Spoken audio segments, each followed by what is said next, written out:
Halo semua, jumpa lagi di channel EduHome. Video kita kali ini membahas mengenai daya tampung penerimaan mahasiswa baru tahun 2023. Seperti yang kita tahu bersama bahwa proses rekrutmen dari penerimaan mahasiswa PTN di tahun 2023 ini dalam waktu dekat saya pikir akan segera dilaksanakan.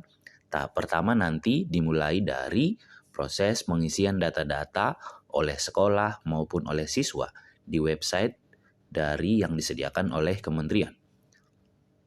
Kemudian proses selanjutnya diikuti dengan jalur yang pertama, jalur penerimaan pertama yaitu jalur SNMPTN kalau itu di tahun-tahun kemarin, di tahun ini berubah namanya menjadi SNBP ya.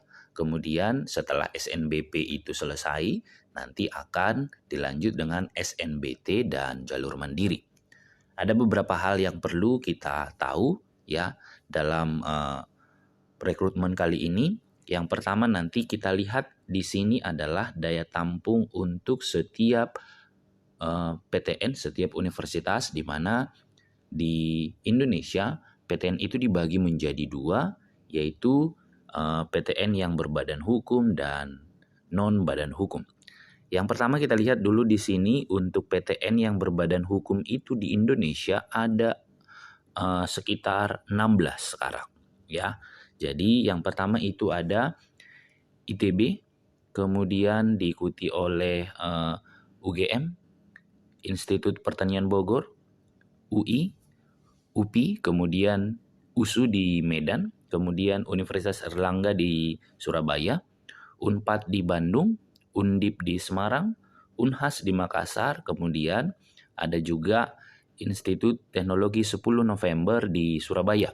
Yang terbaru ada lagi di sini yang ke-12 nanti ada Universitas 11 Maret di Surakarta, Universitas Andalas di Padang, Universitas Brawijaya di Malang, Universitas Negeri Padang, Universitas Negeri Malang, dan nanti yang terakhir yang masih dalam proses itu ada Universitas Syah Kuala di Banda Aceh ya. Jadi sampai sejauh ini hanya ada 16 universitas atau kampus yang berbadan hukum. Sisanya itu PTN yang non badan hukum ya. Itu dulu yang pertama yang harus kita tahu. Apa kaitannya?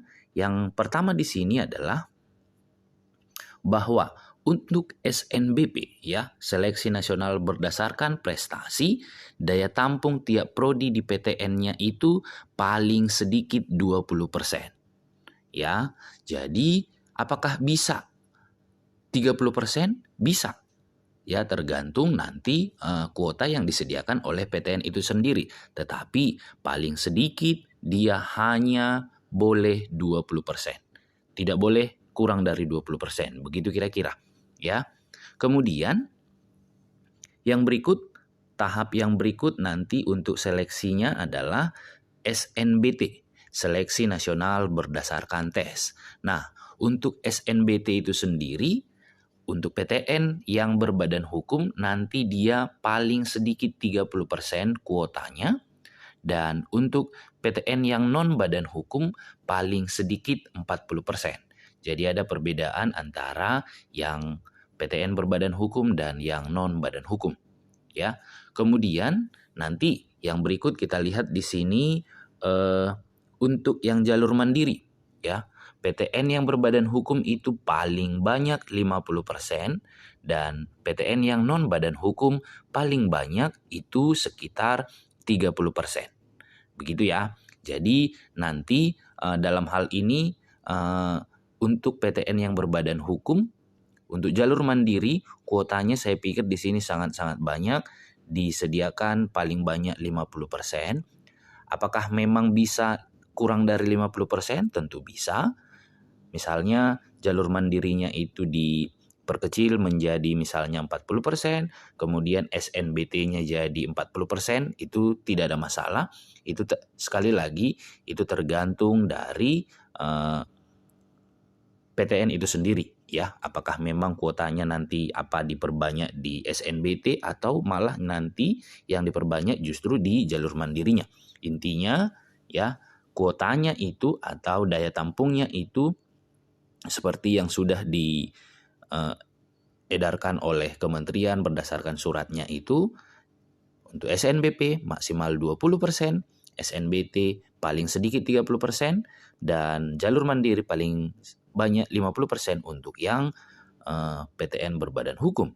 Sedangkan untuk PTN yang non badan hukum, SNBP-nya 20% paling sedikit tetap, SNBT-nya paling sedikit 40%, dan untuk jalur mandirinya itu paling banyak 30%. Jadi untuk misalnya yang PTN non badan hukum, kalau misalnya jalur mandirinya dibuat maksimal 30%, maka untuk SNBT-nya itu nanti kemungkinan besar dia berada di angka 50%. Begitu kira-kira ya. Jadi SNBP 20%, SNBT 50%, dan jalur mandirinya itu 30%. Ya, sekali lagi itu kewenangan pembagiannya ini tetap berada di PTN itu sendiri, tetapi secara garis besar sudah ditetapkan oleh kementerian. Nah, mungkin ini info yang pertama yang perlu adik-adik ketahui. Nanti info-info berikutnya berdasarkan surat edaran dari kementerian akan kita bagikan lagi di video-video berikutnya. Mungkin sampai di sini dulu video kita. Terima kasih telah menonton. Sampai jumpa di video berikutnya. Salam.